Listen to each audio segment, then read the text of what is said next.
What's up, everybody? Dirtbag Gaming here, the channel for casual raiders. Today we're going to go over a guide on Doom Tower, but more of like tips and tricks on kind of like how you're going to progress for beginners, mid-game, end-game. I'm going to go over like the bosses, what kind of champions we can use. Might be a little bit longer video, but it's kind of like what really I've been focusing on to kind of get all the way up to, you know, floor hundreds in the hard. Right now we currently are at floor this week 72, so we'll get up to floor 80, and then we have 4 more days left to finish this off. We've always been getting stuck at Scarab King 100, so hopefully this week we can beat that. But we'll go every boss on what champions you should be focusing on, what gear you should be saving, and kind of what stats you should be looking for. So we'll start with the bosses. All right, so all the way down at the bottom, our first boss is the dragon. Now the dragon mechanics are usually the same throughout the entire raid. Now as you get into hard, the resistance and accuracy and all the stuffs are just going to be so much more needed, because their resistance gets a lot higher, so you need a lot more accuracy. Their speed, especially the waves, get a lot higher, so you need a lot more speed, as well as they just hit harder, right? So we'll start with the Magma Dragon. Now the Magma Dragon, the special thing that you need is a provoke. Now as you're running it, it's kind of like it's probably one of the easier bosses of the Doom Tower. But if you just look at like some of the teams that these people are using, some of them just kind of like tank and spank. They literally just go. Most of them have provoked champions. But again, you can run like a clan boss team in the dragon, and you should be able to complete it. Like, it's pretty self-explanatory. It can be provoked. That's kind of why it's a special instance where if you have like a seeker or literally anybody that has a provoke, will work on the dragon. So if you have that, you'll be able to kind of provoke it for 1 or 2 turns, and then kind of just have it attack that one guy. If you have a decreased attack, that helps a lot with the dragon to get hit a lot less. Healing, really, it's really an easy boss, right? If he does have an AoE, he hits a lot harder. If you don't have the provoke up, you can tank this boss. So literally, if you just have a bunch of defensive type champions with shields, you can literally get through this by just tanking it. And poisons, obviously poisons always help on every boss, but Frozen Banshee is a good example where poisons would help on the dragon boss. So that's kind of like what the dragon boss is literally you can provoke it. So if you have a provoke champion and like all support, you'll be able to beat this boss pretty easily. All right, so the next one that we'll get into is the Nether Spider. Now this one just got buffed for the Nether Spider recently, so it became harder. You used to be able to kind of just like cold hard it to death. Now you kind of need to have a single target buff, but you also need to debuff the poisons, because right when he starts, he's going to put poisons out on the team. So he's basically going to attack everybody, put poisons out, poison sensitivity, all the bad stuff on your team. So notice like a huge step up right now is this chick right here. So this Void Rare, who heals and cleanses the buff, so she puts up a continuous heal, as well as take away all the buffs on your team. They're running Mausoleum Mage and her on the same team just to kind of keep your team afloat. So this is more of like a longer fight. You can strip the counterattack off the spiders, because when the spiders come down, they have a counterattack on them. You can either strip off the counterattack, or you can kill the spiders. Either one is fine, or you can just ignore them altogether. So if you ignore them altogether, you want single target attacks. That's why Frozen Banshee is very good for this, because she puts up the poison sensitivity and she's putting up the poisons, which the poisons take a lot for the spider boss. So you see like a lot of teams have the cleansers, like you have Doom Priest. I ran Doom Priest. Her, I don't have her. I might have got rid of her, I'm not sure, but I'm gonna look out for her because she's definitely gonna be clutch, you know, in the later Doom Tower. And then healers like Sile is very good. Putting up block buffs is very good. Mausoleum Mage. So all these champions are kind of like standard with this, like they're all similar with this battle. Having a booster is good with Arbiter, Sile. Just basically making your team go faster with this boss is key. You also can have the free guy, so this legendary right here, who puts up the HP burn. So if anybody attacks him, which all the spiders will, and then the boss will, puts up the HP burn. So that way, if the spiders go, they all tick down with the HP burns. It's almost like a better poison. So you're kind of killing the boss like the old school spider way with HP burns and poisons. All right, so that is another thing you can do. But look at the times. So the times are like the fastest time for my clan is 10 minutes, or the slowest time is 10 minutes in the top 10. Fastest time is still 5 minutes. So it's not as fast as it used to be. It used to be literally 30 seconds and done. Now it's like more of a longer grind type healing battle. So this is more, which is pretty cool. Like it's definitely different. Like you definitely want healers in this instance to kind of like help your team out a lot. So that is kind of what you look focus on the Nether Spider is poisons, healing, debuffing. So kind of like this team right here. You don't really need Lydia. If I had that Void rare, I'd put her in here. But another healer would be great with this. So that's kind of what you're focused on in Nether Spider. All right, so it's a longer battle, but a lot of healing. And Leech would be great. So if you had the one guy, this guy. So he provides the continuous heals. He does have an AoE, so you have to watch out for that, because if he hits the spiders, they'll counterattack. But he provides the continuous heals, as well as puts up a leech on the boss. So anytime your guys attack the boss, they heal up a little bit, so that's good. And defense and crypt, so it doesn't matter. But having an accuracy lead is definitely good, so that also helps. All right, so that's the Nether Spider. The next one is the Scarab King. This is the one that people have the most issues with. Whether you're being normal or hard, there's two ways to fight the Nether King, or not the Scarab King, sorry, is to never let him go with turn meter manipulation, or just tank and spank. So tank and spank meaning like you have to have shields, so that way you guys don't get counterattacked, but big shields, like Valkyrie shields, like Mausoleum Mage, like somebody said he soloed that normal, which is kind of crazy, but you need somebody to take down the shield. So the sets you want on this thing, like a set specific, is the Destroy set. The Destroy set you can find in a couple different places, but mainly if you farm the Destroy set and put it on like a heavy hitter, like I think they're in my vault, but Armiger and Cold Hearts. Like he has a Destroy set because you can solo with Vargas, but where's my Armiger? Armiger is in a Destroy set, as well as my Cold Heart. So Cold Heart is a very big heavy hitter, plus it helps with turn meter manipulation. So when she hits her Heartseeker, it ticks down the shield, because he has a shield at the top of his bar, where every time the Destroy set, it reduces the max HP, which you need for this boss. So it takes away his shield. The only way you can tick down the shield is with the Destroy set. You can not have a Destroy set, but it literally takes 30 minutes. If you don't want it to take 30 minutes, you literally have people in Destroy sets like a Cold Heart or an Armiger, or even a Laura. Like anybody that has continuous attacks, like big attacks, like her skill, the Heartseeker, is based off enemy max HP, so she hits for like 1.8 million, and it takes the shield down really, really quick.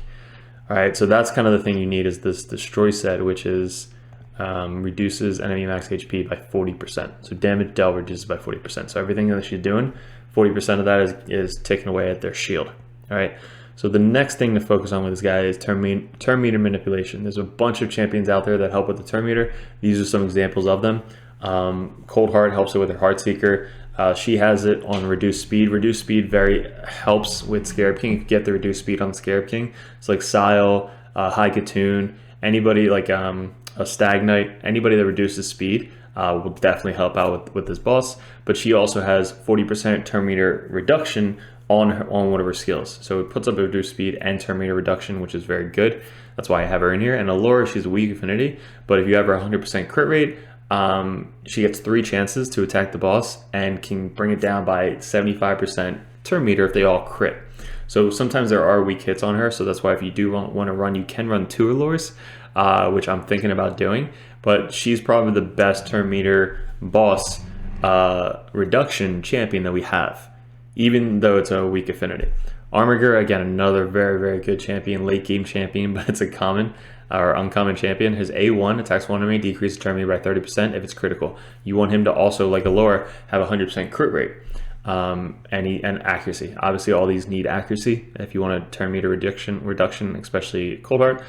And once you have these 4 champions, like you can literally just run 4 Armigers if you really want to.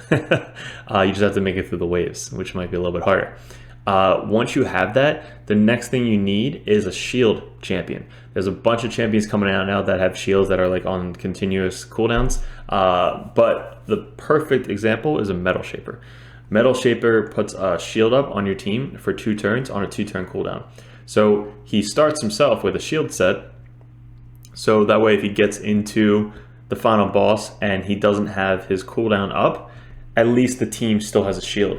If your team attacks the boss without a shield, the boss will now counterattack, provoke, steal your buffs. Like it's all nasty. It's very, very bad. So you want to always make sure that your champions have a shield set or a shield placed on them, so that way before they attack, they get to not get attacked back. All right, so he is like the key role to a never let the Scarab King go. Is as long as you continuously have a shield on your team, you're good to go. So him, doesn't matter how big the shields are, he literally just puts it up on the team. It's like literally nothing. Like he's level 40, like no good gear, literally just fast shield set, that's it. But he puts a shield up every 2 turns. So him, Miscreated Monster, does it on a 3-turn, every 3 turns. So literally he continuously always has the shield up. There's a new champion, the green champion that just came out, the Epic. Kind of harder to book, but he does keep the shield up the whole time. So those are the champions you definitely need if you want to do the never go Scarab King route. Again, if you do that, you need everybody to be fast. So here's another example for this boss, is you need everybody to be super fast with accuracy. That's it. You don't need them to hit crazy hard. Some of the stats, like my Cold Heart, for example, is 225 speed with 279 accuracy. The higher you get in Doom Tower, especially hard, you need 300 plus accuracy. With Allure, she is 213 speed, 100 crit, but 324 accuracy. And even still, sometimes she gets the weak hit, so she doesn't reduce turn meter. Armiger, another example, where somebody who needs accuracy. He's at, of course I cleared out. He's at 300, so almost all my champions over 300 accuracy with almost 100% crit and over 210 speed on everybody. So that is kind of what you need. Again, this works with normal and it works with hard. So once I get up to hard 100, this team might be able to do it. I'm not sure if they can get through the waves, but if they can, they should be able to clear the boss. If they can, I'm gonna have to kind of better gear them, like just make them super fast and super accuracy, and it should work. But that's kind of the key to this thing, is destroy set, speed, accuracy, and shield. And again, try and make it through the waves. If you're having trouble with the waves, Sylar is a great person to bring into this, because she does, like instead of Sylar, she does have reduced speed. She can reduce the turn meter on her A1. She heals, and she can res if somebody actually happens to die. So, and she helps a lot through the waves because she can stun, she does AoEs. Like, she's a very good champion to bring in instead of Sylar, but that would be the team. All right, so pretty self-explanatory once you know how to do it. It's pretty easy once you get up to, Doom Tower 100, and then you're really trying to struggle with that boss. Now, the final boss that we have in the Doom Tower is the Ice Spider. Now, they're all, again, same mechanics, they just get harder and harder as you go up the ranks. So the key thing here is he has 2 spiders on the side, and if you put a leech on one, it'll like reduce his resistance or reduce his chance to place buffs. It's like putting the leech on one or focusing the right one. So controlling the spiders is key. Lydia has my leech on my team, but anybody that can put a leech on the spiders is key with that. But if you don't have that, really all you need is a block revive.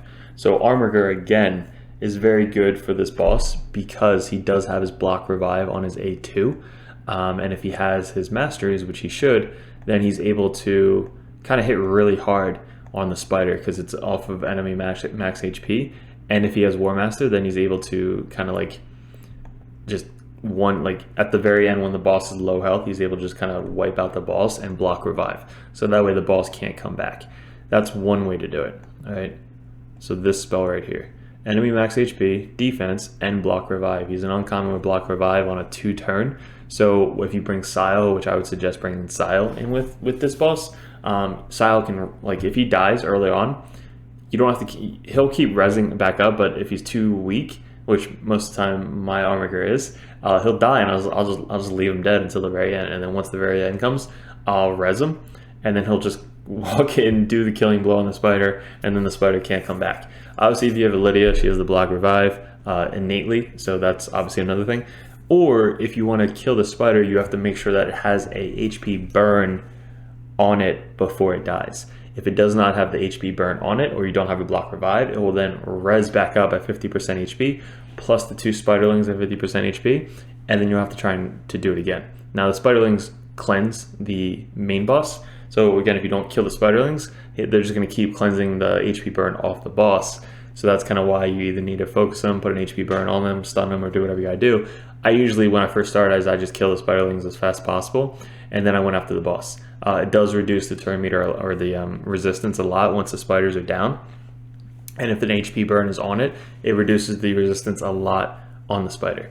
So it's the new legendary right here, not new, but the one that you get from the 3v3 arena with all the shards. He has innately HP burn if he gets hit. So putting him in like 3-piece accuracy set, just to make sure that his accuracy is like well over 400 or 500, he'll always land the HP burn once he gets attacked. So he is very, very, very good for the Ice Spider. Ultimate Gaelic, a free champion for the one event. You can run him because I know he has a lot of HP burns, but a lot of new champions coming out with stuff that's going to help us in Doom Tower. I feel like Plarium is like rolling all these new champions out specifically to help us in Doom Tower. So a lot of them coming out, keep an eye out for them for the specific stuff that we're looking for to help out with these bosses in Doom Tower. But again, what helped me with this guy was the Armiger, block revive, and just making it super support heavy, like lots of heals. Cold Heart was helping out a little bit. I run Septimus in mine because he does the enemy max HP and he's built for clan boss, so he hits really hard. But really just resistance also, because he does place a freeze buff on your guys, and it just gets annoying because then you die and it's not fun. But healing, Mausoleum Mage, high resistance, like cleansing, like that's the easiest way to beat this boss, is just kind of like put leech up, put HP burn if you can, or just bring an Armiger with a lot of support and block revive. Like it might be a longer battle, but these are some examples of the teams. This is for the clan, so a lot of legendaries in here. But here's a set team. So like Mausoleum Mage, Doom Priest. Doom Priest like picked up a lot with Doom Tower. Like she is awesome now. Ultimate Gaelic, there's one. HP burn there, but Sile again, another one. Lydia obviously makes it easy. But yeah, a lot of support champions. But Mausoleum Mage is picking up a lot in Doom Tower. This rare Void is picking up a lot in Doom Tower. Yeah, so really just those are like the most popular champions. Global rankings. These people are probably like super nuts. Look at that, 2-man in 1 minute. It's like that is crazy. But we're not really trying to talk about. All right, so here we go. 3 Cold Hearts. She also is picking up a lot too. Katrina, whatever her name is. The Void Barbarian Queen chick. Accuracy as a lead, so the fire guy has it as well. But accuracy as a lead helps out a lot with this boss because his resistance is like ridiculously high. At floor 120, it's like probably 600 resistance or 800 resistance. Like it's stupid high. But you're definitely going to want a accuracy leader if you want to try and land those buffs. If not, just kind of go for the block revive and then GG. That's it. So those are the bosses. Those are just some examples and tips that I can give to you guys to kind of hopefully make it explain it easier for you and kind of what champions you want to bring into it. So let's go over some of the waves. Now, what really helped me go through these waves was having like a set team that is like an all-around general go through the waves. It doesn't have to be the fastest team. We're not going for speed here, but like if I had, let's say, take all these like really good champions out, and I had a team like Sile. Obviously everybody can get Sile, but Arbiter, like she can be in here because, you know, we're getting our Arbiter missions done. We need some epics. Like he is very good to control the waves. You want somebody to control the waves. Basher is another great example of controlling the waves. but somebody that can control the waves, like almost like a CC for you. She, again, is very, very good at controlling the waves. A booster, a reser, a healer. He's very good with the leech. Decrease attack is also very good. And also stun sets. So people that have stun sets are going to help so much in Doom Tower, just because you're constantly stunning the people and getting through the waves. It's going to help you push a lot faster. Kaden, again, just all support champions. But let me see if I have somebody in here that has a stun set. All right, so here's just an example that's something like that could help you through normal. Again, this Doom Tower is literally endgame. Like hard mode Doom Tower high levels is endgame material. So I'm going to show you just a standard team that you really want to kind of like focus on. Like she could stun a lot of people. She's in a more resistance gear, but if she was in a lot of accuracy gear, she'd be able to stun a lot of people. She does have a stun set on. Apothecary, great person to bring in. He's in a relentless set, but speeding up your team, making them super fast. She can reduce the turn meter, so she is a good CC champion, reduce everybody's speed. And then Bellower, if you have him in like a stun set, he's able to like reduce the defense. Like he's just so good. Make him tanky and stun set. And this is the example. She can put out provoke, and then now she's provoked. Everybody's provoked for 2 whole turns, and she's just getting all the hits. So basically, everybody else that you have in here is just here to either heal her or kind of like speed up her cooldown, so that way next wave she's able to do it again. All right, so as the team kind of goes, they kind of like do their own thing. But look at all the stuns. So it's stun there, decrease accuracy. Bellower right now isn't in a stun set, but if he was, he has 3 AoEs that can stun. Sile, again, stun, all stuns. That's all coming from Style. Sile is just so good for Doom Tower, especially like newer players. But again, newer players are not really going to be focused on Doom Tower. Even my late game, she is in there for the stuns and the res. She could also res. She heals literally every single turn. But Apothecary also very good to kind of help you just be super tanky. But literally, we just made it through this wave without really any issues whatsoever, with 2 rares and a free legendary, and then 2 void epics. So you go, there's the first wave. All right, so that is like kind of like a basic team that's going to help out is stun sets, heals, and speed boosts. All right, and obviously provoke, huge with helping you through the waves. Now let's say you don't have the provoke. All right, so let's leave this. We can leave this as many times as we want. But let's edit the team, and if we go into it with like more of some champions that I realize are actually really good with Doom Tower, is Kantra. That's her name. Kantra right here has a accuracy lead, and she puts out a crap ton of buffs. So these are quick stats, but she puts out this. So she puts out all these random buffs, three hits on every person with 50% chance of placing one. Like that is insane. She also can steal buffs on her A1. And she has this, which is just insane passive. It's really cool. But she has a chance to place a provoke on champions with, I think, 5 buffs, 5 or more buffs at the start of the. So every time she goes, anybody who has 5 or more buffs, which most of the time they will, she has a chance to provoke. Like 75% chance is huge. So literally just being there with 5 or more buffs, she can then provoke the enemy team, and she has an accuracy aura by 60 in all battles. She is hugely stepped up in Doom Tower. So if you have her, get her out of the vault. I started using her a lot recently, and she's in a Savage set, so she's not like amazing right now. Like if I were to re-gear it, it'd be more accuracy and more support role and very tanky.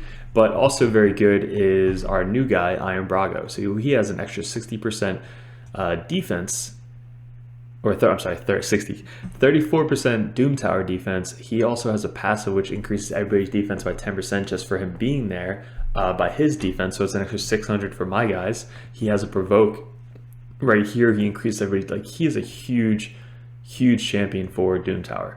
So you can put him in the lead as well if you want a super tanky team, but we want more accuracy. So there's some like 3 good legendaries right there. You want a debuffer. Sometimes you don't even need a debuffer. So if you have, let's see, let me make a team real quick and then we'll go over it. Here you go. Here's a great example of something that people might have. This guy was a fusion. She was a fusion a couple months ago, but he's free. She's free, and everybody should get. So this is like a great team to kind of just carry you through faction wars as long as it's built, decent.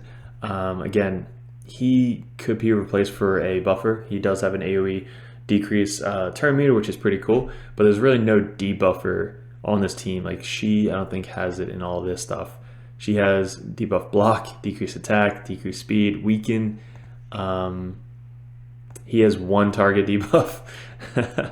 And then Brago has the decrease attack. Yeah, so no crazy debuffs, but let's just run it and let's kind of show you what I'm talking about. So this is just some champions that you guys could be aiming for when you're actually pushing Doom Tower, because again, 3 of these champions everybody can get in the game. The other 2 were fusions, so you could have got them if you focused on them, but there's 4 stuns from Sile.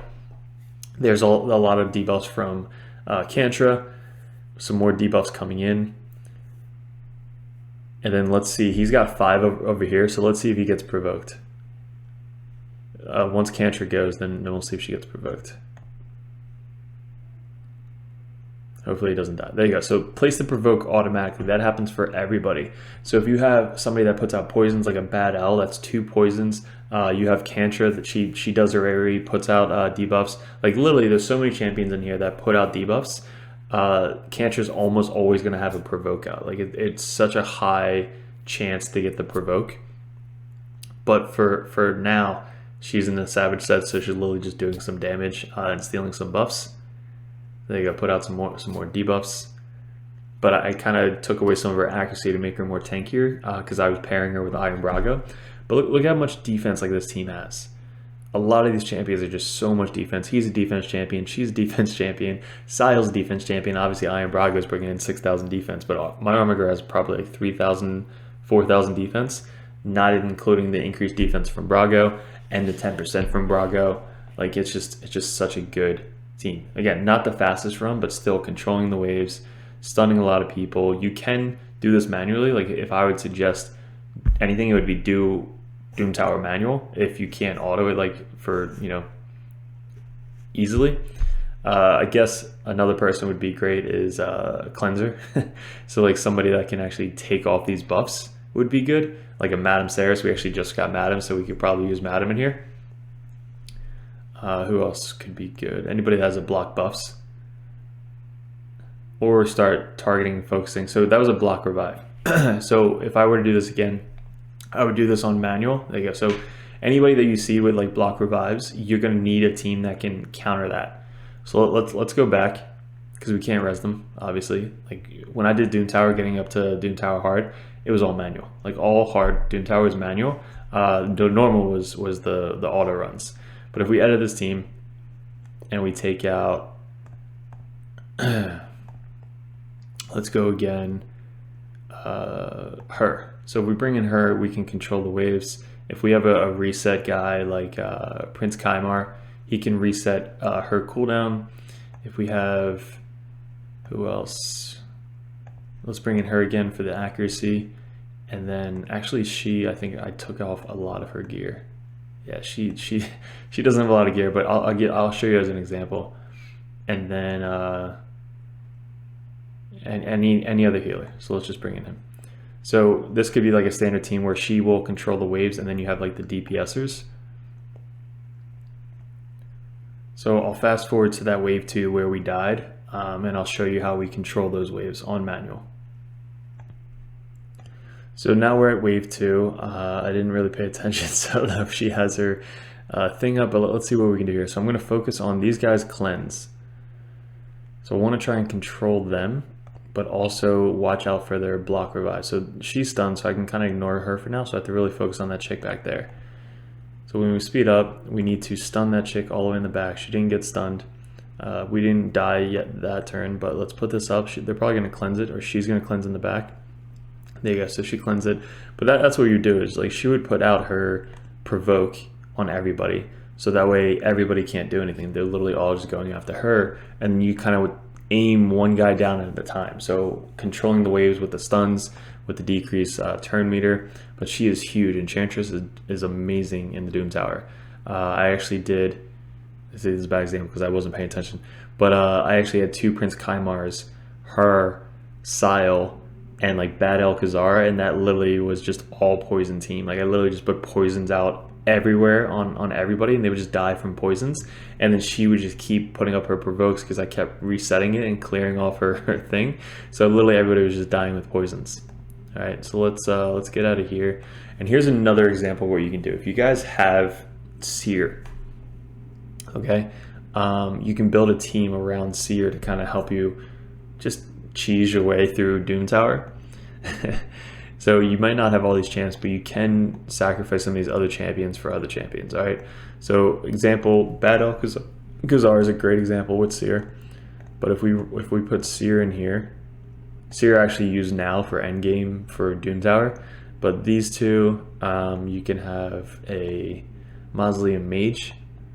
He's also really good with Seer. He's only level 50, so I actually was running a level 50 here. And then 2 Prince Kaimars, or somebody else to kind of help reduce the turn meter. But a Prince Kaimar and Prince Kaimar. So these two would reset it. And this is kind of how you cheese with Seer.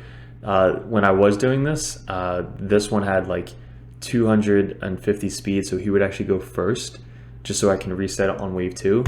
But here's what you do. Basically, you want to have one of your Prince Kaimars faster than everybody else. So let's say Prince Kaimar was first, he would go first and just kind of attack with his A1, just kind of let the thing go, and then Bad L would put up some buffs. He then would put up more buffs, and then she would just kill the wave. Let's retake that. Take 2. So put up the buffs, then he puts up his buffs, and then she's gonna right click that and then kill the enemy team. So that is basically what would happen if I had my Seer. What did I do with my Seer? Okay, so this could be obviously another way to cheese it if you have Lydia. If you don't have Lydia, you can run like a Draco. If you don't have Draco, you can run like a debuffer on the enemy team. There's a lot of people now that actually have decreased defense and a weaken. So there are some champions that you can do that at AoE, or just an AoE decreased defense will help. But with Lydia, she actually puts up this. So she has 2 buffs that she puts on everybody, and she decreases and weakens the enemy team, which is huge for Seer because that actually applies to Seer. So then we'll put up more buffs, and then Seer kind of comes in and just nukes the wave. There you go. And then we go into wave 2. So that's why you kind of need one of your Prince Kaimars to be faster than everybody, because on wave 2, we can then reset everybody's cooldown, and then they do it again. If anybody survives, he'll then be able to reset it, but nobody survived.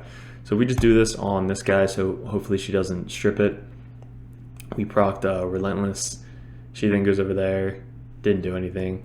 But we would have had something, what's it called? Reset. So that way Seer can then do it again on wave 2, and then reset it again on wave 3. So that is some cheesy way to do it. That helped me get up to Doom Tower before I had Lydia. Was I kind of built the team to kind of just be around Seer, like put up as much buffs as possible, and then reset, and then go from there. But Prince Kaimar has to be first, so that way you can reset it. See, without that, then it doesn't work. But Seer can cheese her way through Doom Tower with that huge nuke. And if you want to go more of like a tanky route with Seer, you don't need the Prince Kaimars. You can kind of like take her out and just run it like this. So then you bring Seer in. You can run, I guess, 1 Prince Kaimar, or you can just bring in another buffer, like Mausoleum Mage or Arbiter, somebody like that. But this is kind of like what I've been running recently. So if I just go like this and just put it on auto, you'll just see Seer kind of just nuke the waves down. Again, this is all if you have Seer, but this is more like an end game type Doom Tower build. There you go. So that killed her, and then wave 2, it's kind of just like surviving because you have Warlord obviously in that too, and he puts up buffs. He also does that, so that way they can't do anything. But she also puts up 1 buff on everybody. If she dies, yeah, she dies, so that's not good. I actually haven't beat this wave yet, so I might have to take out Seer and go more of a longer route. But this is hard floor 72. All right, let's go to normal, so that way like the beginning and mid-game players, when you see normal, you'll see how easy it is when you like kind of have the legendaries that I was showing you before. But if we go to like, let's say normal 119, and this is kind of what you're going to be seeing. Let's take away all these champs, and we'll do the same thing. We'll go Arbiter, Arbiter, Rosin, him, and who else did we have earlier? This chick, so we'll put her up front. These two, if you want to take out her and put in Apothecary, you could do that. But once you get up to like this type build, like these three are free. And then if we take even him out and we put in like a DPS, let's put in a DPSer. All right, haven't tried this in a while, but let's have Kale as a lead. So you're starting champion, you're really good beginning Apothecary champion, you have your Arbiter, which everybody should be driving for, you have your Rosin, which is a free fusion, and your Sile of the Drakes for, you know, just being a part of the game for a long enough time. All right, so again, if you do this on manual, it is easier, just to kind of focus on who you want to focus on. But if you want to go after this guy who puts up the unkillable buff, I would highly suggest that. But really just kind of focusing one guy at a time, getting him down, controlling the waves. Again, this is level 119 normal with these champions. Kale is probably going to die because he has no health. I think I took off all of his gear. So he literally is just kind of here just for the lulz. But you see, this is what you're doing. Rosin's in Clan Boss Lifesteal. Arbiter is in just Arena, super fast build. Apothecary has Relentless, kind of like normal gear, is not crazy gear. And then Sile's in a stun set. Kale right now has half and half. I think he has like some Savage set, some attack set, and some random 8-star set or AP set. Level 8 set. So he's not even fully leveled. So there you go. We got past stage 1 pretty easily. Again, having somebody that can control the waves like Sile, and Rosin with his AoE, speed booster like Arbiter. Now, who do we want to kill here? I guess we want to target Siphi. So if we're going after Siphi, that way hopefully we can kill her before she starts rezzing, or we can just stun the crap out of her. And again, if anybody does die, we do have 2 rezzers that we can res with. We also have a super crazy heal with Apothecary. I would try him in Relentless set. If you do have Relentless set, him Apothecary with Relentless is so funny. It's really, really good. All right, so there you go. We kill Siphi pretty easily. We just got nuked there because Kale sucks right now. He has no gear. I would build him a lot more tankier, or just replace him with somebody else that you probably got instead of your starting champion. So we killed the Rezzer. Once we get past this wave, we'll fast forward to wave 3. I just want to mention so many stuns with Sile. Sile does not have an accuracy banner. She has a resistance banner, so she would be doing a lot more stuns if she actually had an accuracy banner. So I suggest if you have a Sile, do stun set with accuracy, not resistance like I did. She is good with resistance, honestly, because when you get to like the later stages in hard, she's going to be able to like the last one to not get like stunned or anything, because she always heals as long as she goes, and she can, you know, just be more tankier with resistance. But that, again, that's later on. I would start off with an accuracy banner. So we go, now we're wave 3. There's really nobody here to focus because they're all just DPSers, but these guys do annoy the crap out of me because they do freeze, they strip buffs. They're really good. I wish I had one. But there you go. We are at wave 3 with no debuffers besides Rosin on the single target. But that's kind of what Doom Tower is. It's literally just kind of like a strategic, who's going to control the other person more. There you go. So they're controlling me, but I get to like kind of go fast and heal and do all the fun stuff. But if you have all support champions, which actually I think the video before this I did, you can literally beat Doom Tower with all support champions. Instead of Seer, you can bring in another support champion, Arbiter, I guess, or somebody. But you can literally beat Doom Tower hard with all support champions, which is pretty cool. Like, you don't need super crazy attack. Glass cannon people. Those are more like back of the line now with Doom Tower. But there you go. Floor 119 with some people that you can actually get in this game for free. Boom, 4-minute run. And again, you kind of heard my gear. It is average, okay gear. Again, Clan Boss, old gear. Relentless, okay gear. No gear. Good stun set and a really, really fast speed set. So there you go. That is kind of what you can be focused on with duo time. So guys, I really want you to hear from you.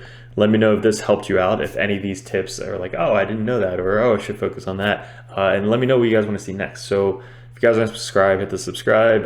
Videos coming out daily. Dirtbag Nation, if you want to join our Discord, it's in the link below. We talk about raid. We help everybody out. We do account takeovers every 100 or some subs. We're at 520 as of today subs. We're about to do 2 more account takeovers, I think, this weekend. So stay tuned for that. But you have to be subscribing. You have to like the channel.